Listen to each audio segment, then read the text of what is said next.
अस्सलामुअलैकुम रहमतुल्लाहि वबरकातुहू। दोस्तों, इस वीडियो में आप लोगों के साथ शेयर करने वाला हूँ सऊदी अरब की दो खबरें जो कि आपको आपका दिल दहला देगी। ठीक है, वीडियो पूरा एंड तक देखिएगा, आप लोगों को अच्छे से समझाऊंगा। वीडियो को शुरू करने से पहले लाइक कर दीजिए और चैनल को सब्सक्राइब ज़रूर कर दीजिए। जी दोस्तों, सऊदी अरब में गैर मुल्कियों को सबसे ज़्यादा लोगों को सज़ाए मौत मिली है। क्यों मिली है और ये कहाँ कहाँ के लोग हैं, आप लोगों को इस वीडियो में एंड में बताऊंगा। तो दोस्तों, पहला अपडेट ये है, बहुत सारे लोगों का सवाल ये होता है कि भैया सऊदी अरब में हम किसी कफ़ील के पास काम कर रहे हैं या सऊदी अरब की कोई कंपनी में काम कर रहे हैं और हमारा लग गया है फाइनल एग्ज़िट, तो क्या हम कफ़ाला कर सकते हैं या नहीं कर सकते हैं? ये बहुत कॉमन सा सवाल है, बहुत सारे लोगों का सवाल ये होता है। तो भाई साहब, आप लोगों को बता दूं, फाइनल एग्ज़िट आपको सऊदी अरब से एग्ज़िट करने के लिए ही लगता है। उसका भी टाइम पीरियड होता है। उसके दौरान अगर आप कैंसिल कर देंगे तो आपका फाइनल एग्ज़िट कैंसिल हो जाएगा, वरना आपको 60 दिन का टाइम होता है। 60 दिन के अंदर-अंदर आपको सऊदी अरब छोड़ के जाना पड़ता है। अगर नहीं जाएँगे तो उसके ऊपर भी पेनल्टी लगेगा, ठीक है? अगर आपको कफ़ाला करवाना है दूसरे कफ़ील के पास, तो आपका जो पहला कफ़ील है उससे बात करके आपको फाइनल एग्ज़िट पहले कैंसिल करवाना पड़ेगा। उसके बाद वही कफ़ील आपका आपका कफ़ाला अगर देने के लिए राज़ी है तो देगा, नहीं देने के लिए राज़ी है तो वो बोलेगा बिल्कुल नहीं दूँगा, तेरे को इधर से जाना ही पड़ेगा। तो आप समझ गए, सऊदी अरब में फ़ाइनल एग्ज़िट लगने के बाद आप जो है कफ़ाला नहीं करवा सकते, ठीक है ना? और दूसरी बात ये है भैया कि सऊदी अरब में 100 से ज़्यादा गैर मुल्कियों को सज़ाए मौत मिली है और ये सज़ाए मौत मिलने की रीज़न क्या है आप लोगों को पता होना चाहिए, ठीक है?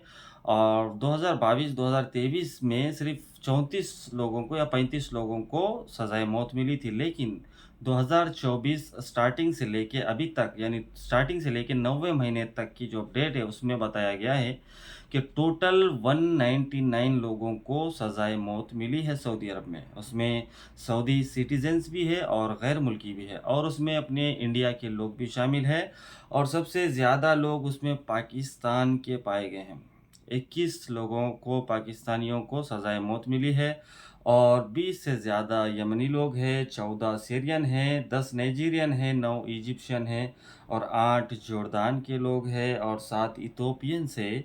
बाकी के सूडानी, इंडियंस, अफ़गानी, श्रीलंका, ठीक है, फ़िलिपिनो वगैरह मिला के दोस्तों तकरीबन एक कम 70 लोगों को सज़ाए मौत मिली है। तो दोस्तों, ये लोगों को सज़ाए मौत मिलने की वजह क्या है? सऊदी अरब में ऐसे ही किसी को उठा के सज़ाए मौत नहीं दे देते। अगर कोई बंदा इस तरह का काम कर जाता है जो कि सऊदी अरब में गैर क़ानूनी है, आप ट्विटर खोल के देखेंगे तो आपको सऊदी अरब की न्यूज़ आराम से मिल जाती है। अगर आपको कुछ समझ में नहीं आता है तो सबक वेबसाइट है या तो सऊदी गेज़ेट वेबसाइट है, उस पे आप जा कर के देख सकते हैं। सऊदी न्यूज़ एजेंसीज़ है, उसमें भी जाकर आप देख सकते हैं। डेली का डेली सऊदी अरब अपडेट करता रहता है कि आखिर कितने लोग कहाँ पकड़े गए और कौन से केस में पकड़े गए। भैया, 4 पैसा ज़्यादा कमाने के चक्कर में अपनी ज़िंदगी को बैंगन में नक्को मिला लो। यानी कि जो लोग ये नशे वाली चीज़ों को सप्लाई करते हैं या उनके साथ जुड़ते हैं या उनकी मदद करते हैं, ऐसे लोगों को सऊदी अरब में सज़ाए मौत है। तो जो आप कमाने के लिए आए हो, अगर आपको सैलरी 1200 मिल रही है तो 1200 ही सही, जितना टाइम आपको करना है काम करो और अपनी फैमिली के पास वापस चले जाओ। ठीक है, लेकिन इस तरह की हरकत करके आप अपने आप को ख़तरे में मत डालो, क्योंकि जब एक बार सज़ा सुनाई जाती है तो भैया सज़ा मुकम्मल होने तक आपको माफ़ी नहीं मिलेगी। हालाँकि आपको एक बात है, यहाँ पर सऊदी अरब में जो कत्ल करता है किसी का, ठीक है, किसी बंदे से किसी का कत्ल हो गया, अगर उसकी फैमिली भी अगर चाहेगी कि ये बंदे का भी हमको खून चाहिए, खून के बदले खून चाहिए, तो खून हो जाएगा। अगर अगले वाली फैमिली अगर माफ़ कर देती है तो ये जुर्म में आपको माफ़ी भी मिलने के चांसेस है। लेकिन जो गलत काम है, जो ये नशे वाली चीज़ों का जो सप्लाई करने वाले लोग हैं, इनके साथ में अगर जुड़ेंगे तो यहाँ पर माफ़ी नाम की कोई चीज़ नहीं है। इसमें सीधा-सीधा सज़ाए मौत है। ठीक है? वैसे दोस्तों, ये बताया जा रहा है बहुत टाइम बाद इतने लोगों को सज़ा मिली है सऊदी अरब में।